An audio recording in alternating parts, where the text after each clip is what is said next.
একটা মাস আমি রহমত দেই, মাগফিরাত দেই, নাজাত দেই, এক একটা নেকিকে আমি 70 গুণ না শুধু হাজার লক্ষ কোটি গুণ নেকি বাড়ায়া দেই। এত কিছু দিয়ে আমি চেয়েছি যেন আমার বান্দা জান্নাতি হয়, মুত্তাকি হয়। তুমি বান্দা কদর করো।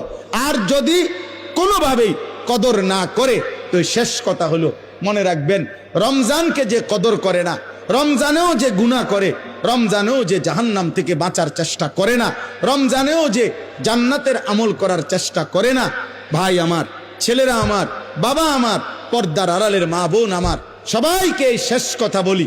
আল্লাহ রসুল বলছে, জিব্রাইল আইসা রমজানের শেষ দিন নবীজিকে আইসা বলে গেছে, ইয়া রসুল আল্লাহ, এত বড় রমজান পেল, ইফতার, সাহারি, তারাবি, এতেকাফ, শবে কদর, প্রতি ঘন্টা মিনিটে এত মাফ নেওয়ার সুযোগ থাকার পরেও যেই নাফরমান জাহান্নাম থেকে বাঁচার চেষ্টা করে নাই, গুনাহ থেকে আল্লাহর কাছে মাফ নেয় নাই, জান্নাতের জরুর আশা পূর্ণ করতে পারে নাই, আমল করতে পারে নাই, খোদার কসম নবীজি বলছে, জিব্রাইল আইসা বলছে, ইয়া রাসূলুল্লাহ, এমন নাফরমানের উপরে আল্লাহর লানত, আল্লাহর লানত, লানত, লানত।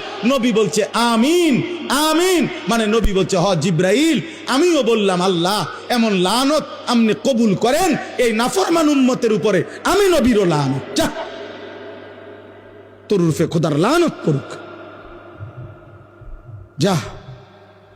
এত বড় রমজান তুই এখনো বিড়িয়ে খাস, এত বড় রমজান নাফরমান তুই আজও ওজনে কমে দে, তোর কিস্তি শেষ হয় না, সুদে শেষ হয় না, তোর নর্তকী দেখাই শেষ হয় না, তোর উলঙ্গ ছবি দেখাই শেষ হয় না, তোর জিনা ব্যভিচারে শেষ হয় না। তুই বেটি গত 11টা মাস বাজারে বাজারে ঘুরলা, এখনো রমজান, রমজান আইজও তোমার জুতা কিনা, 3 পিস কিনা শেষ হয় না, যা।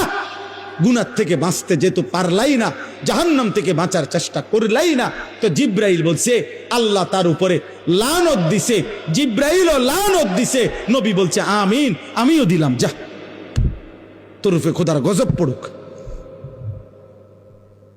এরপরে এই নাফরমানকে বাঁচাবে কে? হ্যাঁ বলেন? অতএব বাবা তামসা করো, কোনো অসুবিধা নেই।